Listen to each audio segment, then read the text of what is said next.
It is a story that predates America. But we're not white people and we're not black people. We have a fancy $10 word for it, multiculturalism.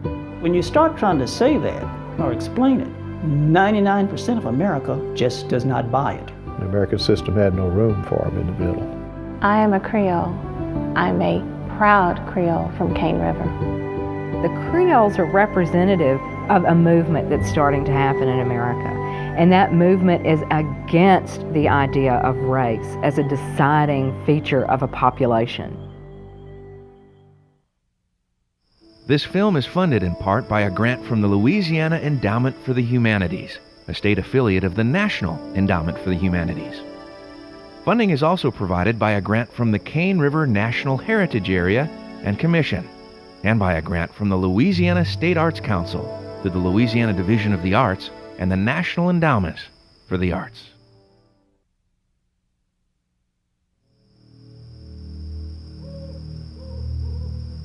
Our folk been here on this land for almost 300 years. That makes our culture native to this country. We were here before America was. I am a child of a Frenchman and a slave. Moi un petit de Français et un esclave. I am too part Indian, part Spaniard. We are mixed nationality of people. We were citizens of France. My ancestors and my people never let go of that. Native to a land called Louisiana, I have been nourished for generations by the waters of Cane River and the rich Red River Valley of North Louisiana. It's a culture, and it's a heritage. Yet the new Americans never accepted or recognized me. Mon histoire, moi, ça t'est jamais écrit. My history was never written. In essence, they were erased, or perhaps more appropriately, we would say they became invisible. We were known at one time as the forgotten people. And it has been my quest to never be known as a forgotten person again. Tout oublié, forgotten. Yet I have endured. This culture is too rich for other folk not to know about it. You see, it's just too important, too significant. For those who have come before, and for the children who follow, Mon va toujours durer. I will forever endure. I want to celebrate it and share it with other people because it is something very special to the world. Grâce à toi, moi est l'esprit. I am a spirit. Moi une culture. I am a culture. Moi Creole. I am Creole.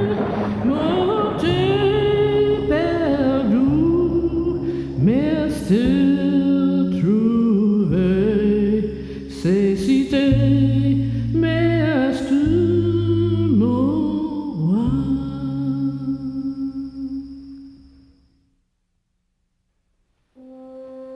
Well, the colors are a little different, like the Creole people. Some of them are lighter, some of them are darker. The best place to begin learning about my Creole people is Miss Lair Lacour's Creole Maman dolls. The Creole people are different. Let's start with that. Mama Lair, as she's known on Cane River, has been making her Maman dolls since she was a child. Dolls born of the Creole spirit and struggle. Some of our Creole people look like white people. Some of them are darker. But we are Creole people. And I wanted my doll to be a Creole doll. I don't want to be a white person, and I don't want to be a black person. I want to be who I am. I'm Lair Lacour. I'm a Creole woman. Alors, qui sont les Créoles de la Louisiane? So, who are Louisiana's Creoles? The word Creole has had many different meanings over the last 300 years.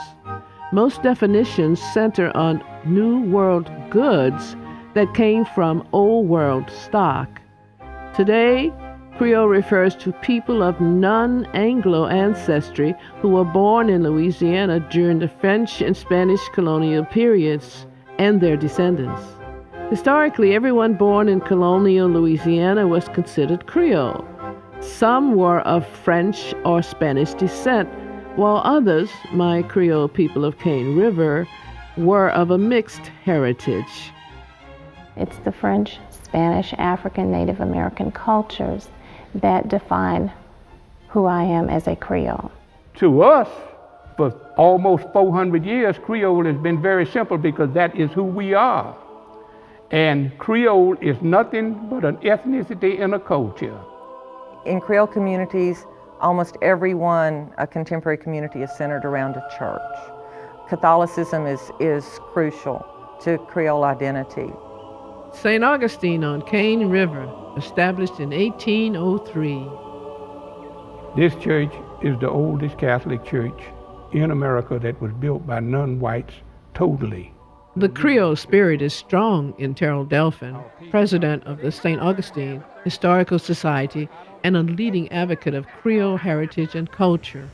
We view these grounds as being holy and sacred grounds to us because not only is it the birthplace of our religion, but it's the birthplace of our culture. I can sit in this church and meditate and think about 200 years of history where all of my ascendants on Cane River sat in the same very church. This church plays a tremendous role and it gives us a lot of honor, prestige, and pride, simply because it's an achievement for our people. It's the place where all of these Cane River Creoles get together, visit, talk, share stories, gossip. It's the community center. It's the cultural center. It's sort of the glue that has held these people together for so many years. After Mass, all of Cane River went over to the hall to eat. And everybody brought food. And it was wonderful. And we danced. Now that was the part I went for.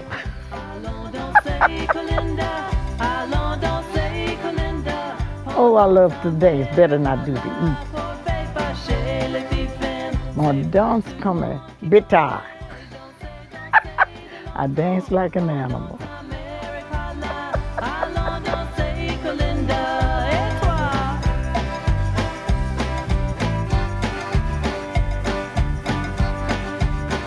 You know, being on Cane River is totally different than being anywhere else. People connect to each other, even though they've never met each other. I can tell a Creole from a mile away, long distance. It's very much a community, and the community makes you feel welcome, and they make you feel very much a part of the family. It's like, oh, I know your grandmother, or I knew your uncle, or your mother and my mother went to school together. A spirit of connectedness that can only be felt if you have been blessed to have the heritage that Creole people have. This bond is so obvious. They may not know each other personally, but they know that they're connected.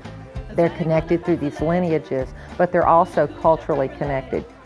For me, being a Creole is something, as far as my heart goes, it's a yearning to want to be free to say, I am Creole. Creole encompasses several cultures, and it's something that I'm proud of. I don't want to keep it a secret. You have a very, very self-aware community, and one that has taken ownership of what it means to be Creole.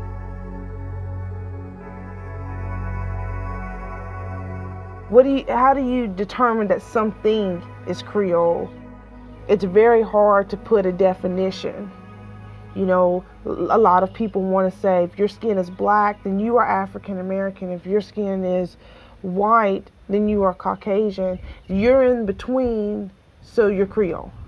That's not always true. It has a lot to do with family. It does have a lot to do with Catholicism, with genealogy, with the way you were raised, with your beliefs. That's what makes me Creole. Since colonial Louisiana, Creole culture and heritage has developed and flourished in communities well beyond Cane River. We have our people everywhere.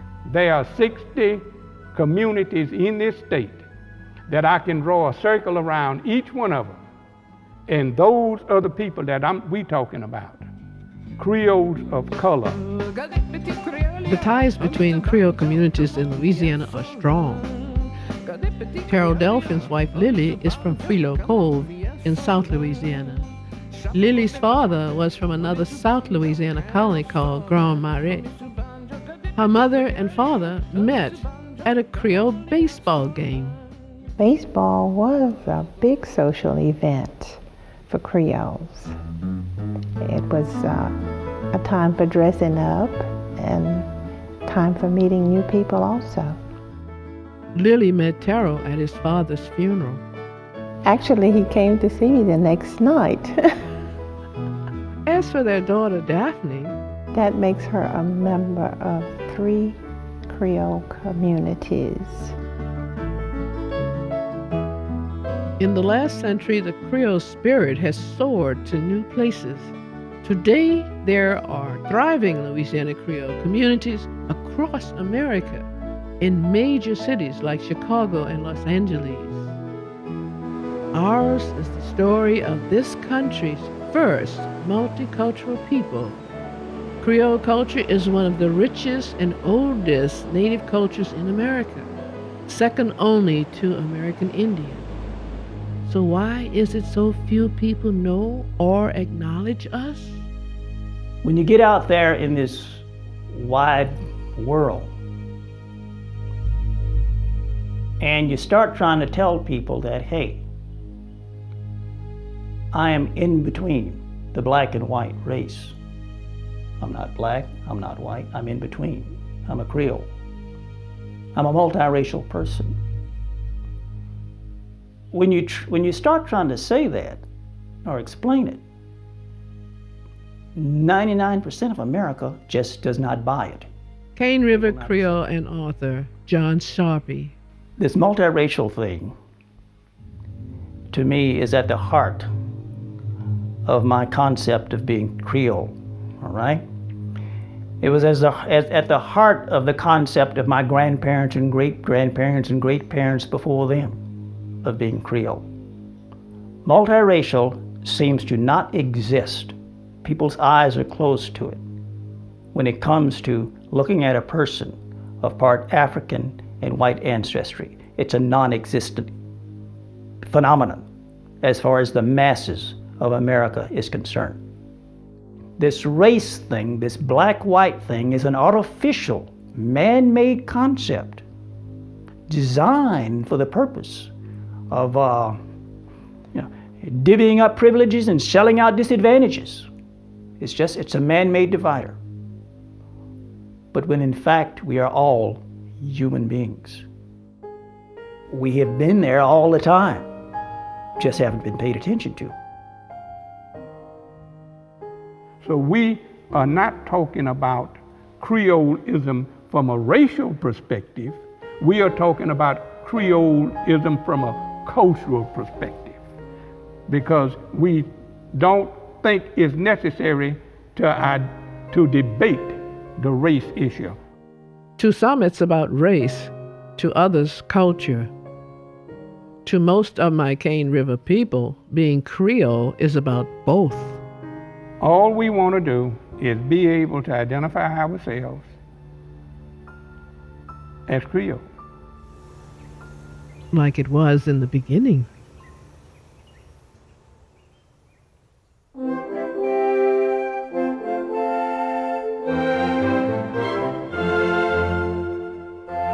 To cast an eye across 18th century colonial America is to see 2 distinctly different experiences.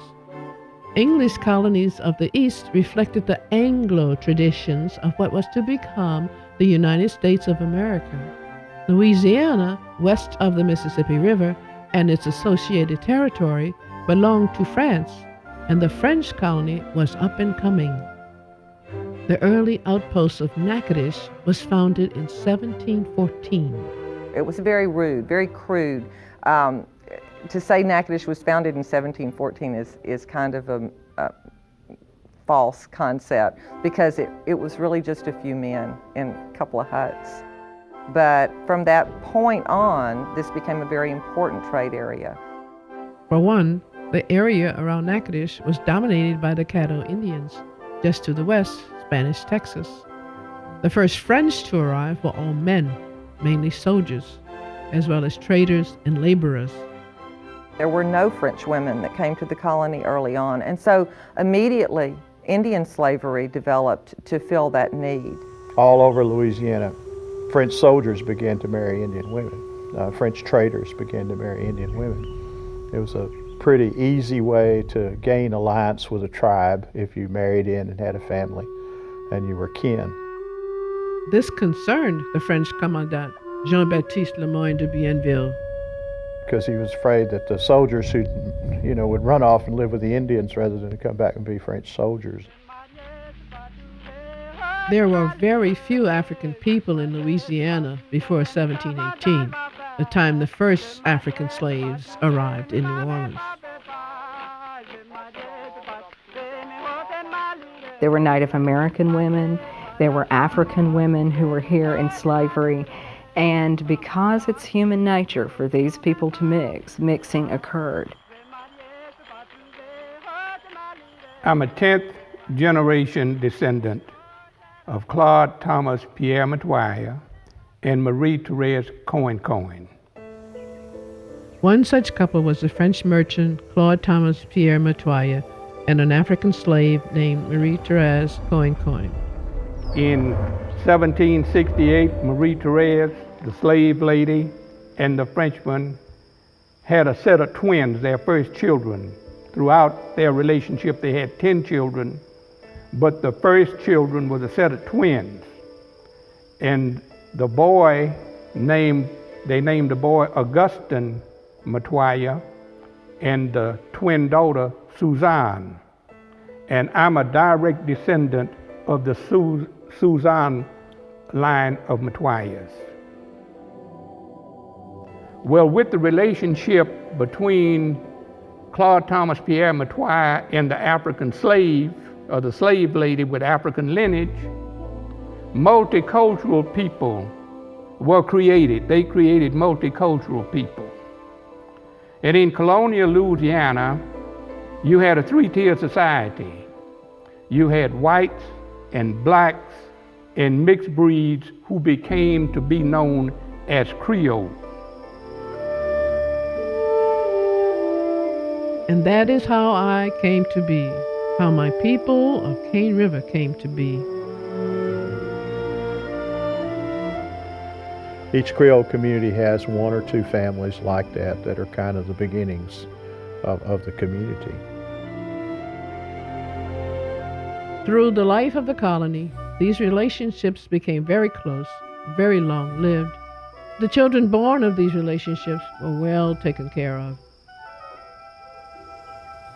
They were given certain freedoms and responsibilities that enslaved people did not have, even though some of them at that time were still formally slaves. It wasn't until later that they gained their freedom. But nevertheless, they were treated as favored children. And this whole society, this whole Creole society develops as an offshoot of kind of this system. Why do you suppose Claude Thomas and Marie Therese never married? They must have loved each other. They had 10 children together. The French Code Noir, which regulated conduct between Europeans and Africans at the time, forbid them from marrying. After living together and loving each other openly for nearly 20 years, Matoya and Marie Therese were urged by local authorities to end a relationship in 1786.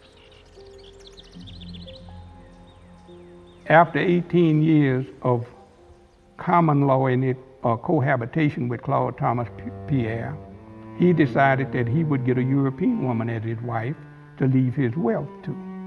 But in that process, he also helped his children with Marie Therese get these land grants and acquire all of this property. Marie Therese reaped the benefits of this relationship. He gave her and the children land. He gave her freedom. He gave her children, their children together, their freedom.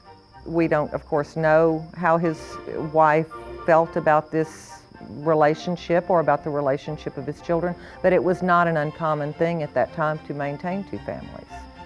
They ended up acquiring a lot of property along the banks of Cane River. Their estates, in the 20 years that the relationship existed, they acquired over 18,000 acres of land along the banks of Cane River. And they were what we would call, if you position economics in their proper place in the American culture, you will find that Creoles of Cane River and other communities that started just like it under the same situations and circumstances were part of colonial aristocracy because they were landowners. They also acquired a large number of slaves themselves. And that has always been fascinating to me too, simply because I came to find that one of the reasons why they acquired all of this property and acquired all of these slaves was to buy and give them the best life they could under the circumstances, because the majority of the slaves that they bought were their cousins, and they bought them out of slavery. And if you put that particular relationship into the American history books, you will find that this was almost 100 years before Harriet Tubman and the Underground Railroad. When Marie Therese Coin died, 9 of her children owned more than 1,200 acres of land each. When France ceded Louisiana to Spain in 1763, the colony remained French in the hearts and minds of the people, and was in fact administered on the local level by French citizens. Under Spanish rule, use of the word Creole begins to solidify. But it was used to rank people, so it comes here as a marker of people born here in Louisiana, as opposed to in France or Spain. And so Creole populations get tagged with that label. So Creoles we were, all of us, until strangers began to arrive. Hello and welcome into the LPB studios. I'm Chuck Paradin, longtime volunteer and a member of LPB. You are watching the Spirit of Culture, Cane River Creoles. We have very special guests who you're going to want to meet in a moment. But first, it is during this brief intermission that we invite you to help create a legacy with us.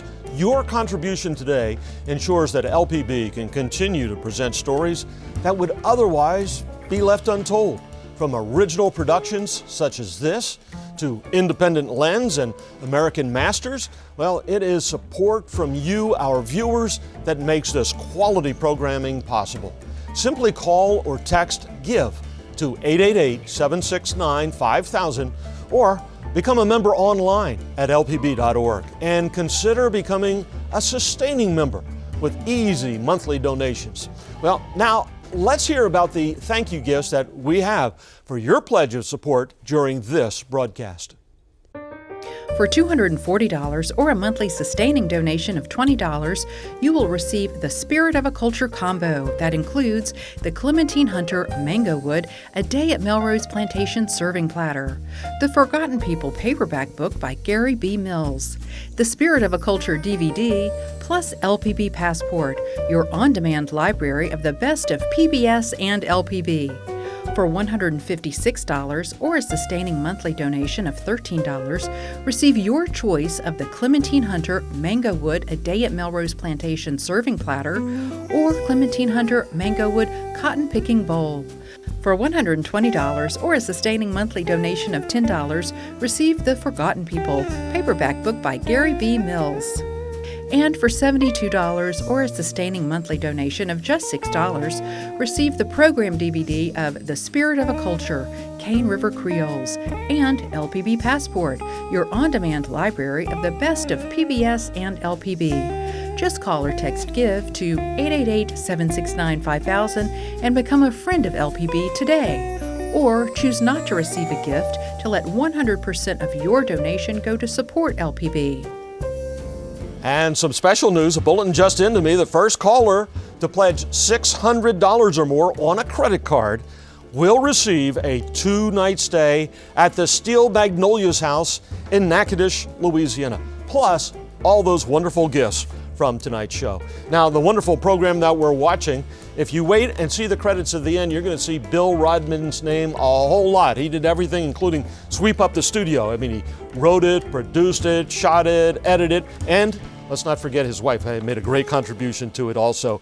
Bill cut his storytelling teeth in the newsrooms in Wyoming and in Louisiana. He's among the first to embrace the one-man band. I mean, he was out there shooting and editing and doing it all himself.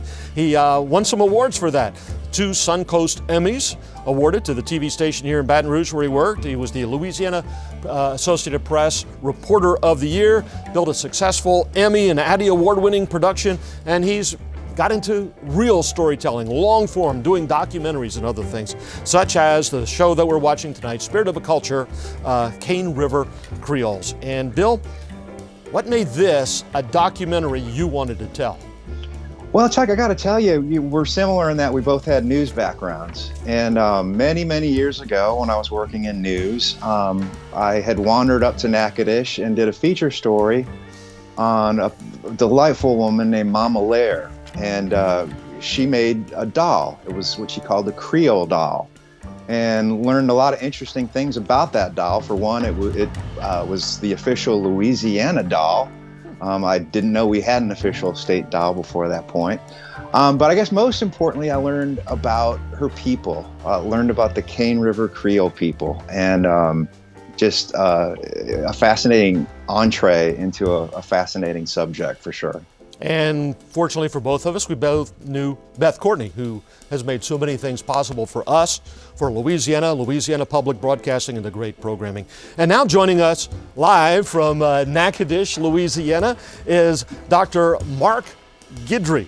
Now, he is no stranger to the world of history and heritage. His preservation work started with Louisiana's grand families, the Duprés, Godot's, Lacours, Matoyas, and Ray, and it was his maternal ancestors who formed a very tight network of extended relatives from Cane River all the way to Godot, Louisiana. He's won many awards as a writer, a speaker, a historian, preservation leader. He's the writer of The History of a Grand Family, Birth of an American People. And I think you're very proud of the people you were birthed into in that wonderful community around Cane River. Doctor, welcome. Tell us. Thank you. Tell us about your ancestry and why you were so interested in doing this. Oh, it goes way back in time, but Cane River is just, it's a sense of belonging. It's the center of culture and heritage. And certainly growing up, I heard about stories about Cane River from my grandmother, Ethel Lacour. And they were always filled with joy and tradition and family and food and all of the things that create the Creole culture. And so sort of a search really for my own identity, living in a world that's different than Cane River, is led me in sort of a pursuit to understand and actually come home, And so now I live on Albertville, Cane River, part of the St. Augustine Catholic Church community. And of course, the culture is centered by the church. And there's a great legacy of faith there. So, that's the attraction to me, and it's good to be a part of it and belong to it, knowing that my ancestors came from this area. Yes, Dr. Guidry, we're very fortunate to have such a multicultural place as Louisiana, and so many wonderful stories. And we're very fortunate to have Louisiana Public Broadcasting too, because LPB can tell these stories, and we can help support the next production, to learn more about our state and celebrate our diversity. And you can do that by going to your phone, calling 888-769-5000, or going online. Become a member of LPB. Your contributions help to finance productions like this, help to do with the purchase of the programming that we have on Louisiana Public Broadcasting. Can't do it without you. So we encourage you to go to 888-769-5000 and become a supporting member of LPB. And we have a special member challenge coming our way from Natchitoches from Dr. Kathy Seymour. She is proud to support the programs on LPB and is challenging all viewers to donate today. And she will match dollar for dollar the first $1,500 called in during this program only. In effect, this will make your donation worth twice as much to LPB. Together, we can keep LPB absolutely so much stronger. And now let's have a look at some of those thank you gifts that we've been talking about.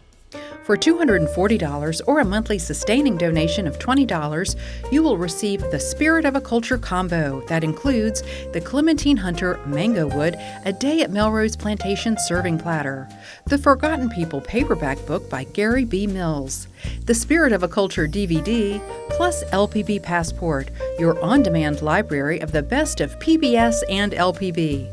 For $156 or a sustaining monthly donation of $13, receive your choice of the Clementine Hunter Mango Wood A Day at Melrose Plantation serving platter or Clementine Hunter Mango Wood Cotton Picking Bowl. For $120 or a sustaining monthly donation of $10, receive the Forgotten People paperback book by Gary B. Mills. And for $72 or a sustaining monthly donation of just $6, receive the program DVD of The Spirit of a Culture, Cane River Creoles, and LPB Passport, your on-demand library of the best of PBS and LPB. Just call or text GIVE to 888-769-5000 and become a friend of LPB today. Or choose not to receive a gift to let 100% of your donation go to support LPB. And one of the great things about LPB these days, our raffles. There's a new one every season. Let's have a look at the latest. LPB wants to help you enjoy your outdoor space to the fullest. All you have to do is enter to win LPB's Ultimate Patio Raffle. One lucky winner will receive an amazing outdoor makeover, perfect for entertaining. Whether it's a barbecue island and smoker, a cozy fire pit, comfy furniture, and a big screen TV to watch the game, you will be well on your way to designing the patio of your dreams with the $25,000 grand prize gift card from the Barbecue Guys. Tickets are $45. Buy two and get a third ticket free. Start dreaming up your design and go to lpb.org for more information. I think Louisiana is the most multicultural state in America, and it's really terrific. We have so many great cultures, and tonight we are looking, learning, and celebrating the spirit of a culture. Bill Rodman is going to be back with us. He's the fellow who shot, edited, produced, wrote, did it all for this. And we also have Dr. Mark Guidry from Natchitoches who's joining us, who has always been into this and knows the community, knows the area, and he's going to share some of his insights with us. But right now, let's go back to Spirit of a Culture.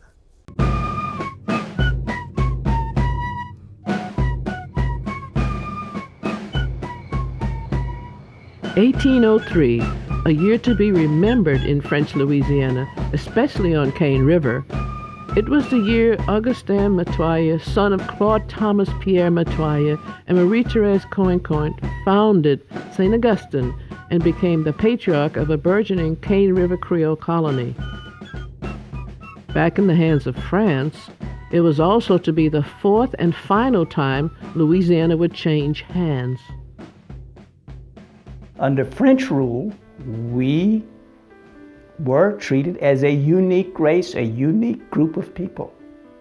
All of that ended abruptly with the Louisiana Purchase. So in 1803, when the Americans took over, this was still a French-speaking part of the world, and terribly Roman Catholic, thoroughly Roman Catholic. The Americans were mostly from the Protestant East. They were English-speaking, They didn't understand any part of Latinized culture. Jefferson's intent to buy Louisiana was not well received in Congress. It wasn't something they all leapt to in a hurry. And one of the things they all worried about was, what are we going to do with all these foreigners? Foreigners on our own soil? My Cane River people and the Louisiana colony as a whole worried about the same thing. What will we do? What is this democracy they speak of? How are we supposed to behave? And they didn't exactly cherish the idea that suddenly Napoleon had sold them without them knowing much about it. In fact, it kind of happened without anybody knowing much about it. And it had happened to them once before. They became Spanish subjects that way, and they weren't happy about that either. The word Creole confused the Americans. They didn't understand the Louisiana colony, how my Cane River people were an accepted class of native-born colonial people. That distinction's lost on them. They don't understand about how things like race and class were handled under Latin cultures. Even slavery in Louisiana was unusual to the Americans. Oftentimes, slaves did not live in quarters. They lived out in villages by themselves. It wasn't a benevolent institution, but on the other hand, it took a different form. It's almost like reading a contemporary newspaper account of Mardi Gras. You know, everybody goes to the party, but they don't quite understand why they're having that party. You know, and then on Ash Wednesday, when you got these people walking around with ashes on their forehead, they don't know what the hell that's all about. And so it's the same kind of thing. Louisiana has, I guess, in the American eye, been a very confusing place for a very long time. And people always say, well, it's different. It is still different. We were citizens of France. We were citizens of colonial France. And my ancestors and my people never let go of that. So the whole Creole problem kind of grows out of that big misunderstanding about where Creoles fit. Meantime, my Creole people kept to themselves on Cane River. The oldest son, Augustin, led the Matoyas de Couleur to a section of Cane River called Albrevel. One by one, each brother followed, and tract by tract, grant by grant, and purchase by purchase, more and more lands came under their collective control. The Creole spirit flourished. Our white Creole neighbors called us the famille extraordinaire, one extraordinary family. They began to intermarry with other Creole families from other communities. As these Creole families grew and prospered, they became the threadwork of a way of life, the patchwork of a culture. They became a people, the Cane River Creole people. But we found ourselves encountering more and more Anglo-Americans and Anglo attitudes. Patras. It intensified around the time of the Civil War. By that time, they were very well-educated, affluent people. Many of them sent their children back to France to school. They were tradesmen, they were planters, they were writers and artists, and very, very polished population of people. And not everybody was affluent, of course, but lots of them were. And they had a very powerful influence on the colony. As they are being consumed in an American system, one basic change occurs in their everyday life that affects everyone. The Americans came in with the idea that people are either white or black. So it was not very long after they took over the colony that they began to put it, translate it into their own system. It's the problem, I think, of to some extent marginalizing people that you want to control. As the Americans became more and more prominent and Creoles were less prominent, they were outnumbered. Certainly waves of American immigrants came into the area and outnumbered Creoles early on. white Creoles began to appropriate the title for themselves.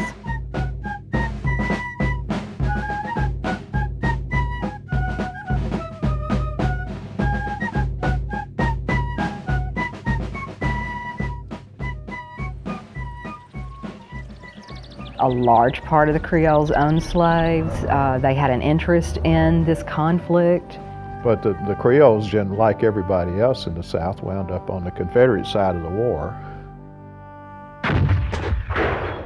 From the start, this American Civil War seemed very far away from Cane River. You received word of distant battles. You weren't immediately affected by these realities until the war actually arrived in Natchitoches Parish in 1864 with the Red River Campaign. Both the Confederate and the Union Army moved through the heart of Natchitoches Parish and Cane River during the campaign. They moved through once on their way north and again on their way back south. The Union soldiers on their retreat back south took every chicken, every mule, every horse. Many people reported all buildings on their property destroyed, food taken. You might have thought very comfortably in early March that you had enough corn to feed your livestock through the summer. By the end of the Red River Campaign, you don't have livestock and you don't have corn. It didn't matter who you were. The war was an equal opportunity destroyer. Well, in Natchitoches Parish, they ran into the odd social reality of a black slave owner, a Creole of color who owned slaves. At the end of the campaign, what was real for the people of Natchitoches Parish was poverty.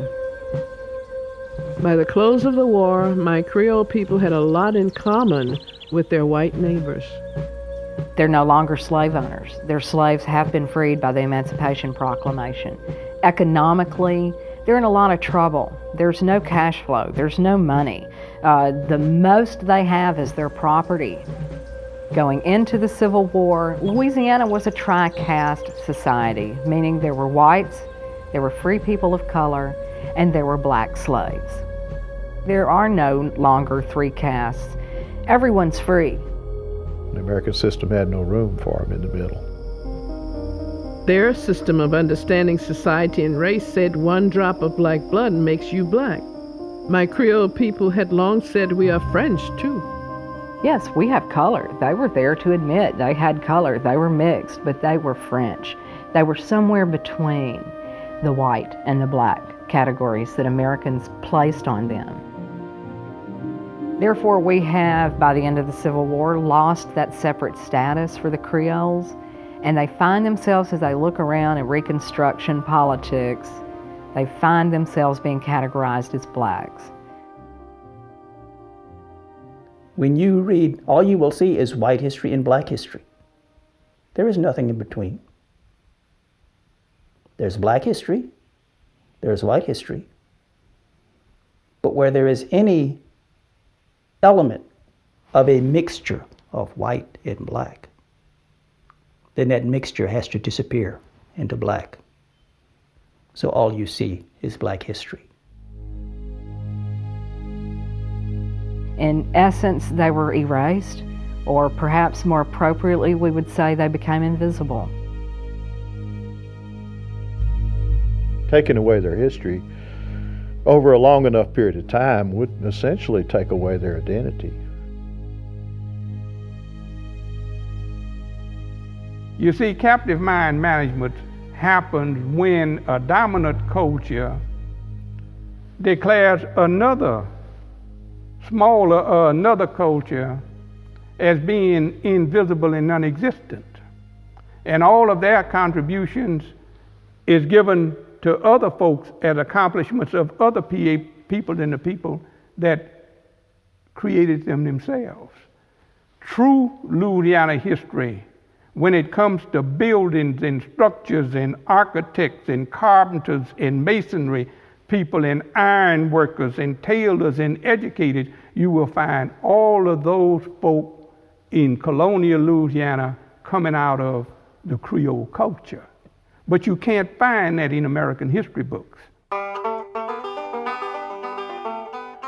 It was done on purpose. for the idea of assimilating them into Anglo-American culture, which was the only way they were going to be American. They were consumed or subsumed within the greater black society, and as far as outsiders go, there were no longer Creoles of color in Louisiana.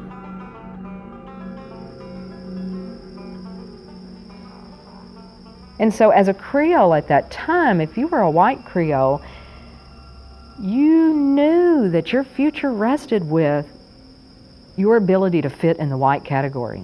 For in America, whites had the power, whites had the rights, blacks did not.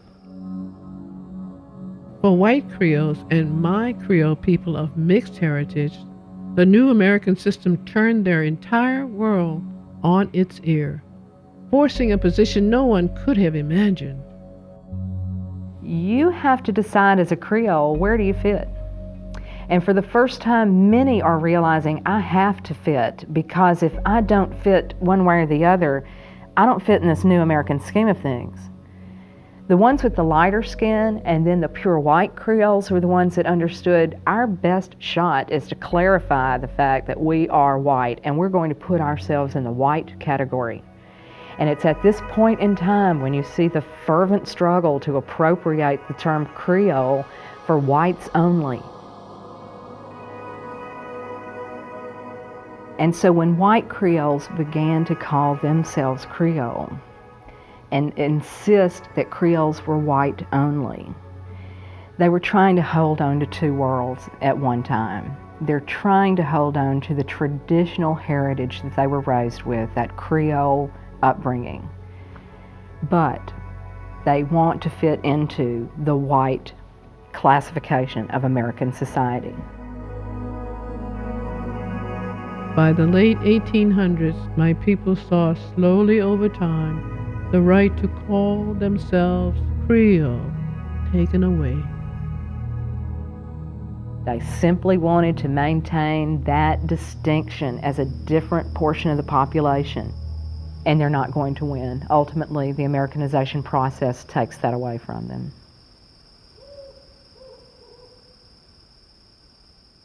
Actually, when I was growing up, I never heard the term Creole.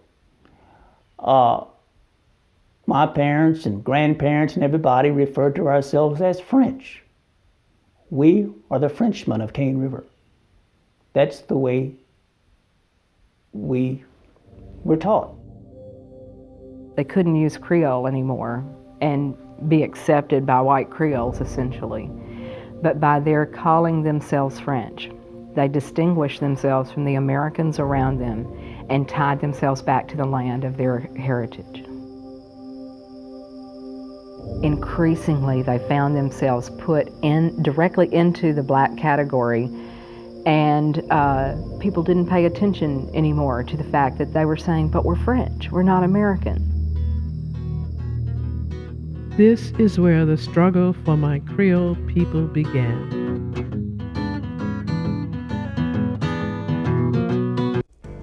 Welcome back. I'm Chuck Perrodin, a friend of LPB, and so are you. And you're watching The Spirit of a Culture, Cane River Creoles. We are taking this short intermission to ask you to make a pledge of support so that we can continue to bring you stories that you want to see and you don't see anywhere else. You have helped to build this station and this network into one that shares meaningful documentaries about Louisiana and its people and does so much more for all of us. Now, we're going to reintroduce you to our special guest in just a moment, but right now we invite you to call or text GIVE, G-I-V-E, to 888-769-5000, or go online at lpb.org to become a member or renew your membership or make an additional gift of support or just give the gift of membership to a family member or friend.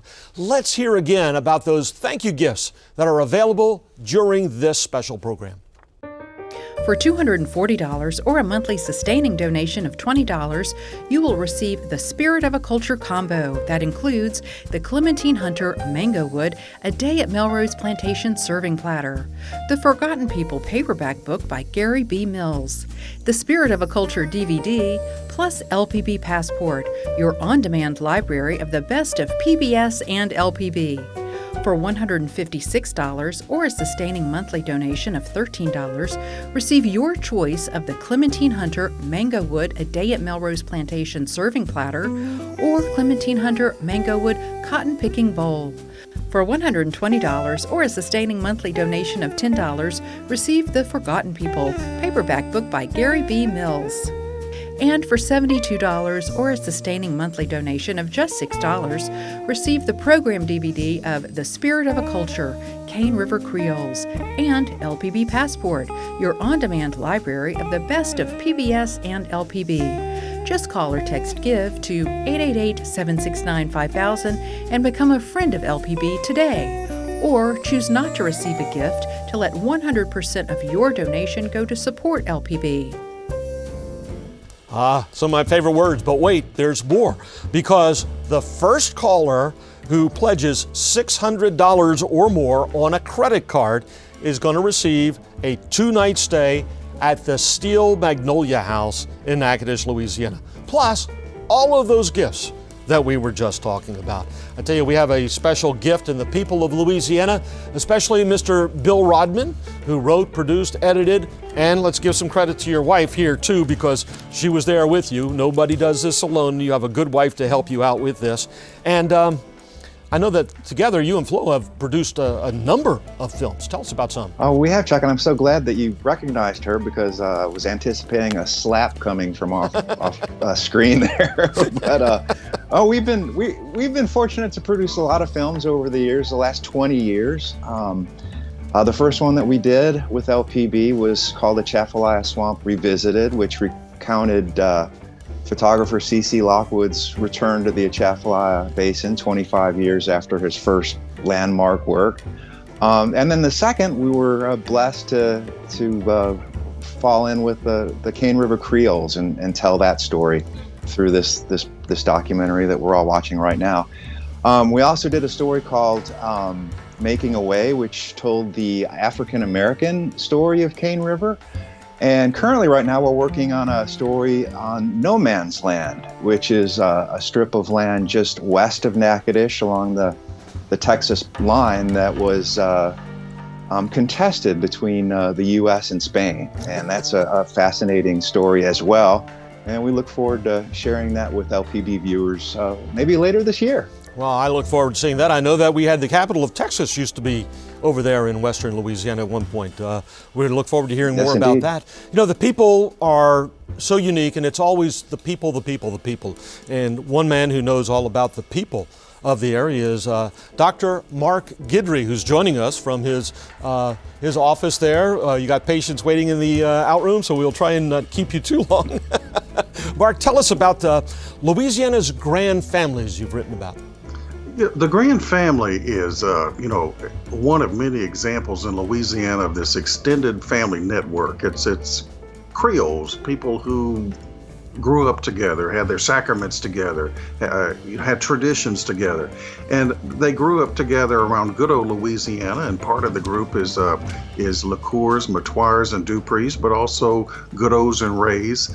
And it actually was my grandmother's. She had 100 first cousins, and so their grandchildren and everything, and they all got together in 1981 in Alexandria and re-celebrated, the Creole heritage that they grew up with in good old Louisiana, with connections in Cane River, of course. And so, but it's one example, but it shows the family bond, the connection that families have that are Creole, and their willingness to get together and desire to celebrate together and to relive and to celebrate the Creole culture. So the Grand Family is one example of that. There are many, many, many others across Louisiana. Yeah, families are culture. Culture, that's a lot of what family is. And LPB, we're one big happy family right here. We need your support, and I tell you what, who's going to help us?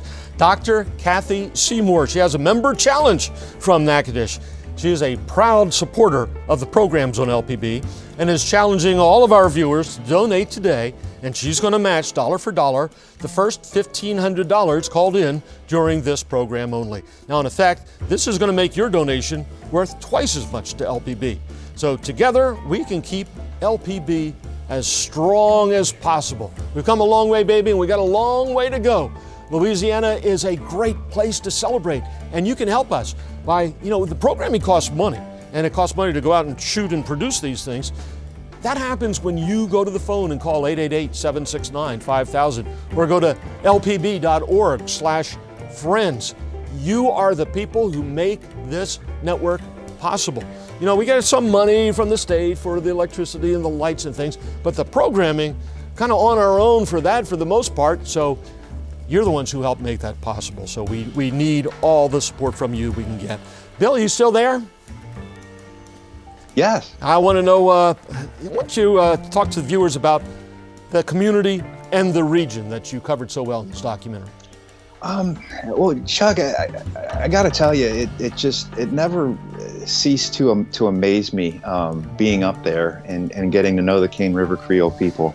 Perhaps the most interesting and fascinating aspect to me is the fact that these people, their culture predates America.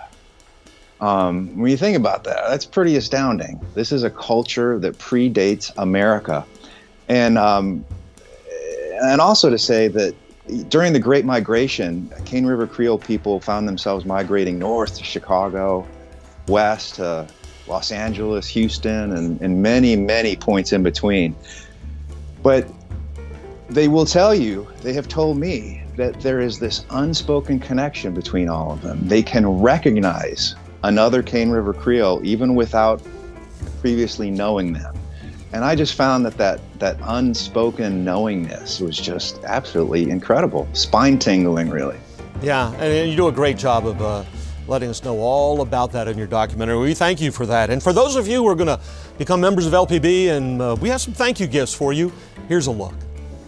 For $240 or a monthly sustaining donation of $20, you will receive the Spirit of a Culture combo that includes the Clementine Hunter Mango Wood, A Day at Melrose Plantation serving platter, the Forgotten People paperback book by Gary B. Mills, the Spirit of a Culture DVD, plus LPB Passport, your on-demand library of the best of PBS and LPB.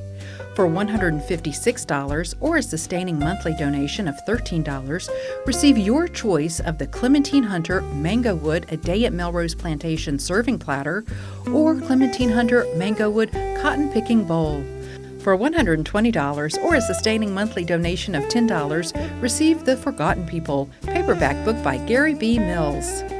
And for $72 or a sustaining monthly donation of just $6, receive the program DVD of The Spirit of a Culture, Cane River Creoles, and LPB Passport, your on-demand library of the best of PBS and LPB. Just call or text GIVE to 888-769-5000 and become a friend of LPB today. Or choose not to receive a gift to let 100% of your donation go to support LPB. We're going to go back to the program, Spirit of a Culture, in just a moment. And stay tuned, because in our next break, Dr. Guidry is going to talk about Tante Lee, and I look forward to hearing about that. These are the people of Louisiana. Their story is important. Your story is important, and we can only do it if you call and help us to tell it. 888-769-5000. We're going to go back to the program. Enjoy. We'll be back with Bill and Dr. Guidry in just a moment.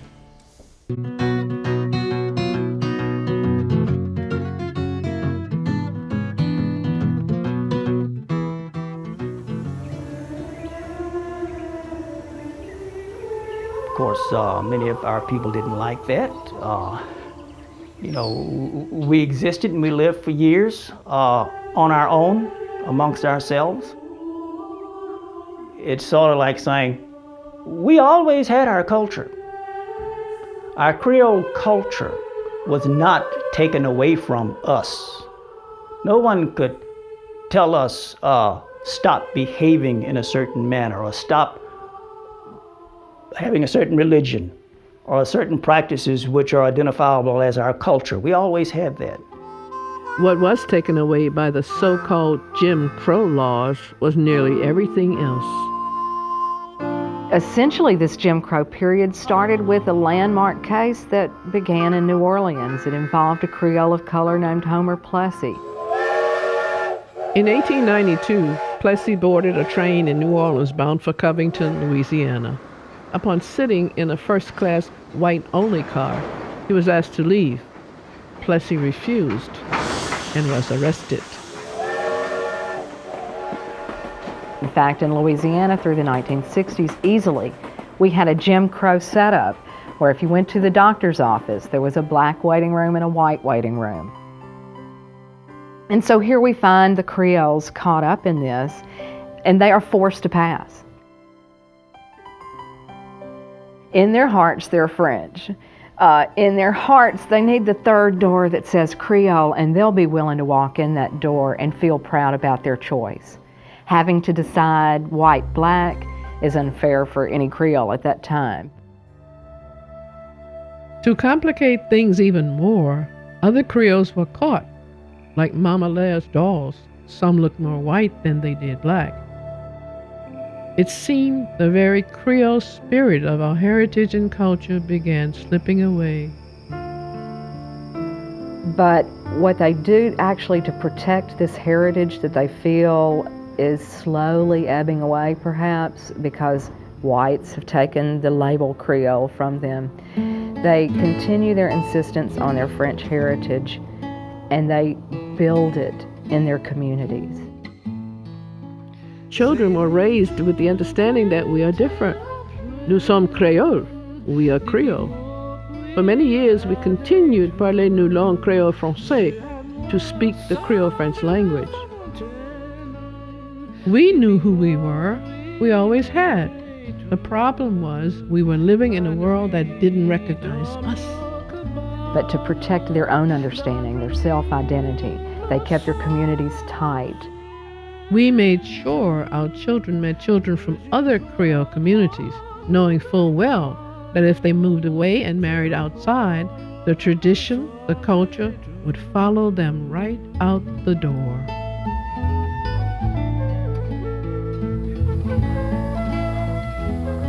I think it's unfortunate that as Creoles over time have insisted, hey, we're different, a lot of people took that as saying, hey, we're better. And honestly, I don't believe the Creoles were saying that at any point in time. By saying, hey, we're different, they were also, that was another way of trying to say, we want to save what we've got. We don't want to pass for white. We're different. We don't want to pass for black because we're different. But over the course of this racial tension during Jim Crow, when you have in one classroom blacks whose great-grandmothers had been slaves and Creoles who did not know slavery in their family, there are, at the most basic level, cultural clashes. Beginning at the time of World War I and through World War II, great migrations of people of color from the South began. While history focuses on the broader African American experience of this shift from the rural South to industrialized America, my Cane River Creole people also took part in the Great Migration. It's when the plantation system begins to collapse. They go north to Chicago, they go west to LA, go as far away as New York. And everywhere they landed, there bloomed a Creole community. Cane River Creoles, wherever they live, they tend to band together. They tend to stay in touch with some aunt, uncle, cousin, or grandparent, if they're lucky, on Cane River. As our children left home for cities like Chicago and Los Angeles, their culture remained as important, perhaps even more so than back home, extending the bounds of Cane River. But there too, my Creole people were put in the familiar yet unimaginable position of suppressing their heritage and identity, even their patriotism, and the personal tolls were high. My father joined and volunteered for the United States Navy in 1928, when it was restricted to members of the Caucasian race only. And he lived a lifetime regretting that he did that. But the only way that he could get in he was like Homer Plessy. He had all of the characteristics to be a first-class American citizen, but because of his ethnicity, he was denied the right, and he lied in order to join the Navy and have the travel experiences that he had. But he lived to regret it every day of his life, and he told us, he said, never deny your ethnicity and culture. Wherever you are, don't do that. And it haunted him every day he lived. And part of my involvement, I would have to say, would be an omen to a dead man.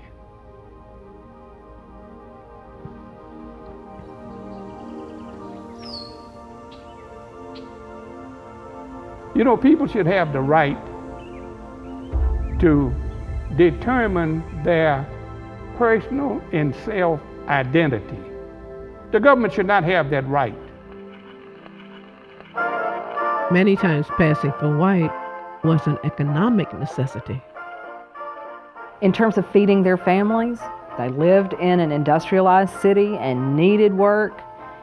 One sure way of getting it was to allow the lightness of your skin to mark you as a white person and to go with that. I find that tragic because when they've cut ties with family, they've cut ties with their heritage, with the traditions they were raised with, and they become almost like homeless people in that they're cultureless. They've cast aside all of that wealth of culture just for a little promise and comfort of okay living today.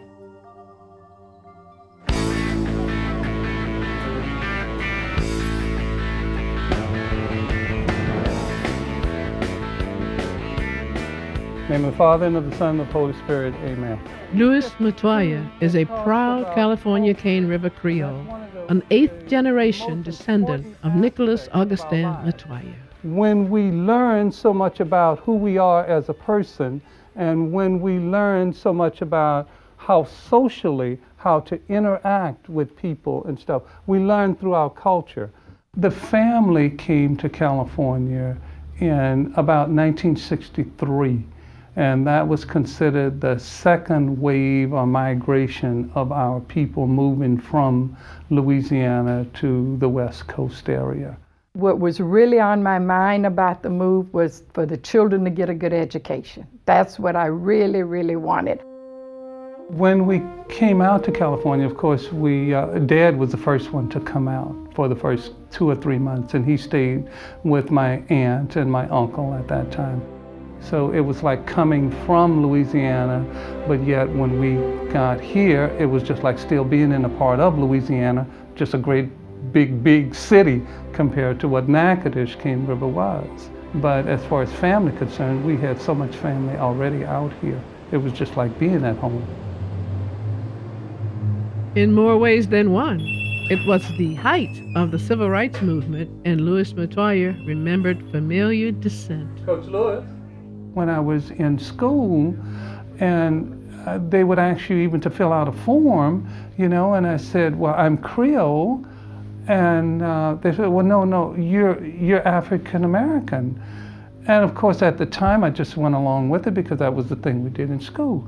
But I didn't feel good doing that. There was something that bothered me about doing that, even at the age of, 15, 16 years old, in high school and so forth and so on. It just didn't feel like that's who I was. Just as on Cane River, strength of community and culture kept the Creole spirit alive. But as the Matoya family and the greater California Creole community began to age and grow, Louis Matoya felt a need to reconnect. We had a lot of our people out here on the West Coast, but yet, like us, we were starving in terms of knowing what was going on in Louisiana, because we loved that Louisiana tie,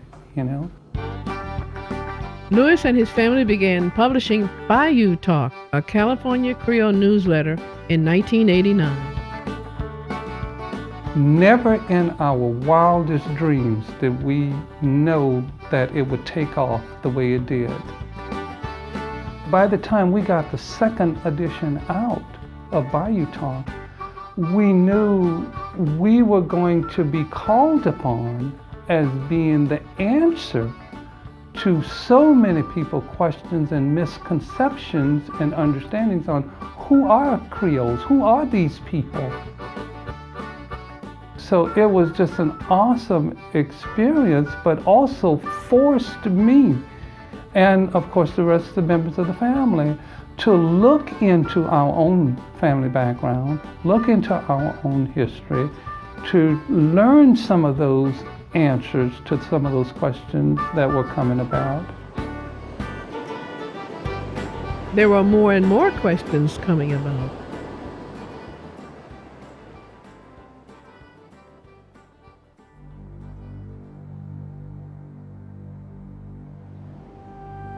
Rumors began to spread through Cane River in the early 1990s that the Department of the Interior and the National Park Service were conducting a study about preserving Creole culture. Terrell Delphin. So what we decided was to have a renaissance, a cultural renaissance where we would document our history, we would tell our own stories, we would give credit to the descendants and the ancestors of the accomplishments of generations of the past. Like he tells you, it ain't about race with him. It's about culture, about being Creole. We believe that it's our responsibility to take care of our people. This culture is too rich for other folk not to know about it. You see, it's just too important, too significant. All we want to do is be able to identify ourselves as Creole. Creole Renaissance mothers like Tracy Colson Fontenot are seeing to it the next generation can. My 9-year-old's teacher specifically asked me to come and talk to the class because she didn't know. She said, I'm not from Louisiana, and I know that Creole is a big part of Louisiana, a big part of the culture here, and I want you to come and teach me and teach the kids about it. And it was a great thing. My child felt like he was cool, and it was, he felt 1,000,000 times more confident in saying I'm Creole than what he did the day before. The Creoles are representative of a movement that's starting to happen in America. And that movement is against the idea of race as a deciding feature of a population. This thing is not unique to the Cane River Creoles. It's not unique to the Louisiana Creoles. We have a fancy $10 word for it, multiculturalism. From my perspective as a multiracial person, we may individually identify with any aspect of our ancestry as we so choose. I blatantly refuse to accept America's rule of hypo descent, wherein just because of, let's say, our one ancestry, we must identify 100% with that ancestry and turn our backs on all of the other ancestries. My people have never done that. The Cane River Creoles have never done that. We've always walked that in-between road. That's who we are. We are peaceable people, lovable people, people who respect other people. And it's just time for us to have the same consideration and acceptance. I am who I am because of the people who have come before me. And I am so proud to be able to stand up and say that. People from other cultures appreciate it when you can appreciate their culture. Well, it's time for others to appreciate ours. Accept me for who I am. I accept you for who you say you are. Then please give me the same courtesy and accept me for who I say I am. I'm proud of who I am, I'll tell you that now. I'm Leah LaCour. I'm a Creole woman. There's a prayer that we say all the time, and it's the prayer of St. Francis. And that prayer advises us not to worry about being understood, but to understand.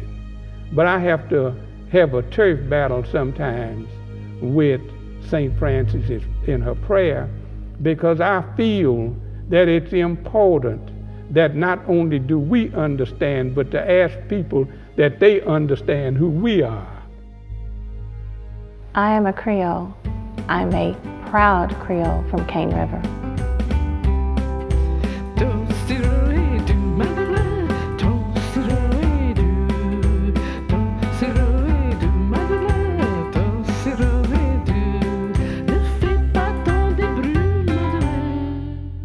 Ne fais pas tant de bruit, Madeleine. Chut, la maison, c'est pas pour nous, Madeleine. La maison n'est pas pour nous.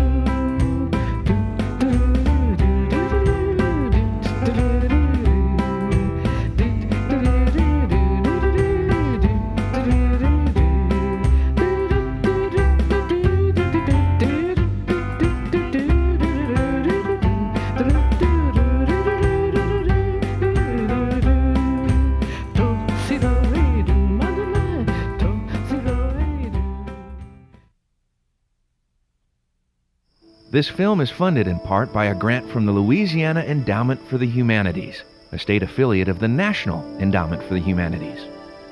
Funding is also provided by a grant from the Cane River National Heritage Area and Commission, and by a grant from the Louisiana State Arts Council through the Louisiana Division of the Arts and the National Endowments for the Arts. What a great program. Welcome back. I'm Chuck Perrodin, volunteering today to support LPB. And that's what we're asking you to do right now, to support Louisiana Public Broadcasting with your generous donation. This is our last break during this Spirit of a Culture, Cane River, the Creoles, and this is your final opportunity to show us that you value what you are watching. Now, everything LPB brings into your home each and every day, from documentaries such as this one, all the way to Antiques Roadshow, to so many things, nature, and all of the things that are on PBS. They're our partners too. So we are that, and we have special thank you contributions to thank you for the contributions from viewers like you. And we invite you to pledge now or renew your support to LPB right now, and consider becoming a sustaining member with easy monthly contributions in an amount of your choosing. And that way, we'll know that we can depend on your consistent support throughout the year. Just call or text GIVE, G-I-V-E, to 888-769-5000, or become a member online at lpb.org. Now, we have some incredible gifts to thank you. Let's take a look.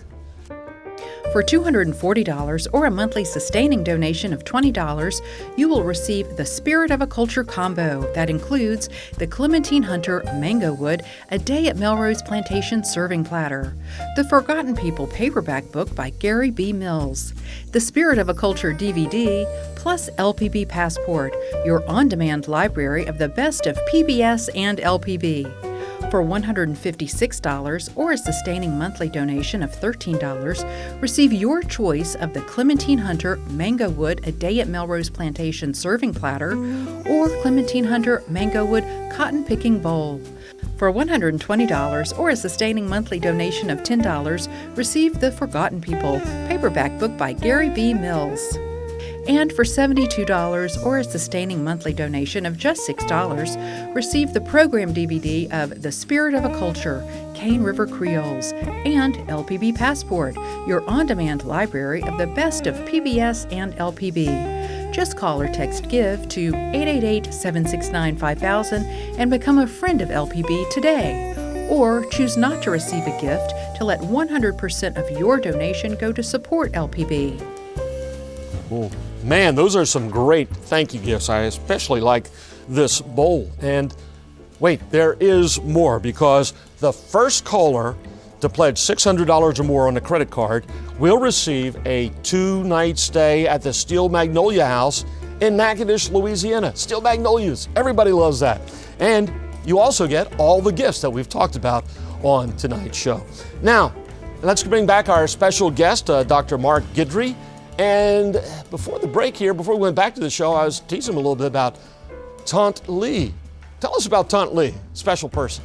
Well, I'd start out by saying that one of the special things that we like about Spirit of the Culture that I like is the fact that the story is told from the people.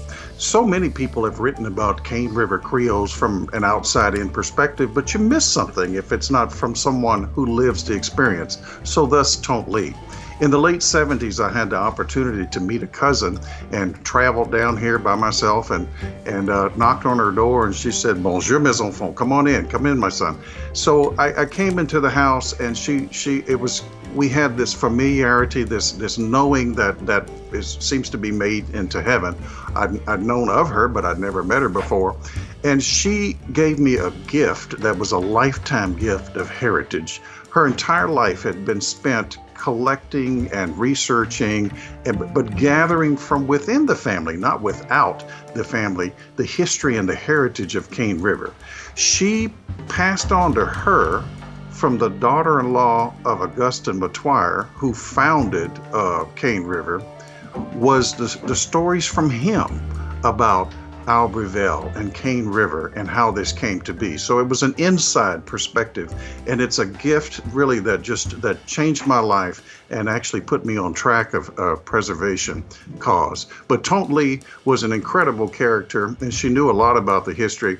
She told me a lot of stories, and I recorded them all in doing my own personal research. But one of them was just a story about how much the family revered and loved Augustin Matoya. He was a religious man, he was a moralist, and in his older age, he would sit on his porch rocking, and the young nieces and nephews would go galloping by, but when they would get close to him, in reverence, they would slow down and "Bonjour, Grand Pagistan." He'd say, "Bonjour, mes enfants." And he tried to bring all of his children, grandchildren, nieces, and nephews into the Catholic faith. So many, many stories, but Tante Lee is an icon and probably one of the first Creole preservations who actually carried down the history directly from the founder of Cane River. Well, that is fantastic. And we all need to be recording the stories that our relatives are telling us, because when they're gone, those stories could be gone with them, if not for us. And that includes you helping us to tell those stories here on Louisiana Public Broadcasting. I tell you who's very interested in this. This is Dr. Kathy Seymour. She's giving a member challenge from all the way up there in Natchitoches. She is proud to support the programs on LPB, and she's challenging all viewers to donate today, and she will match dollar for dollar the first $1,500 called in during this program only. And this is the last break. So in effect, this is your last chance for your donation to be worth twice as much to LPB. Together, by doing all of this, we can keep LPB strong. Now, we have many ways to say thank you. The biggest thank you is by bringing you the programming that you enjoy. But we do have thank you gifts. Clementine Hunter, these wonderful thank you gifts that have been outlined for you, including the Mango Wood a day at Melrose Plantation. That's the wonderful serving platter. There's also, for a $240 monthly sustaining donation, we have the Forgotten People paperback book and so much more. I tell you what, rather than me talk about it, let's watch. For $240 or a monthly sustaining donation of $20, you will receive the Spirit of a Culture combo that includes the Clementine Hunter Mango Wood A Day at Melrose Plantation serving platter, the Forgotten People paperback book by Gary B. Mills, the Spirit of a Culture DVD, plus LPB Passport, your on-demand library of the best of PBS and LPB.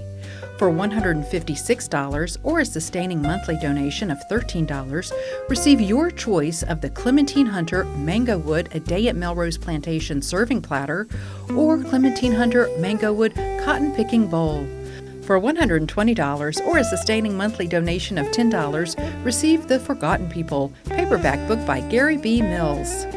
And for $72 or a sustaining monthly donation of just $6, receive the program DVD of The Spirit of a Culture, Cane River Creoles, and LPB Passport, your on-demand library of the best of PBS and LPB. Just call or text GIVE to 888-769-5000 and become a friend of LPB today. Or choose not to receive a gift to let 100% of your donation go to support LPB. And one of the great things about LPB these days, our raffles. There's a new one every season. Let's have a look at the latest. LPB wants to help you enjoy your outdoor space to the fullest. All you have to do is enter to win LPB's Ultimate Patio Raffle. One lucky winner will receive an amazing outdoor makeover, perfect for entertaining. Whether it's a barbecue island and smoker, a cozy fire pit, comfy furniture, and a big screen TV to watch the game, you will be well on your way to designing the patio of your dreams with the $25,000 grand prize gift card from the Barbecue Guys. Tickets are $45. Buy two and get a third ticket free. Start dreaming up your design and go to lpb.org for more information. Wow, so many good things coming from Louisiana Public Broadcasting. But you know, LPB makes it happen by getting good people like Mr. Bill Rodman to do these kinds of cultural and wonderful heritage and histories of Louisiana. Bill, congratulations, man. You worked too hard. You and your wife. I mean, you wrote this, you produced it, you edited it, you did everything. I hope she made you sweep the floor and not her. She sure did. So you were talking about, you got something else coming up soon.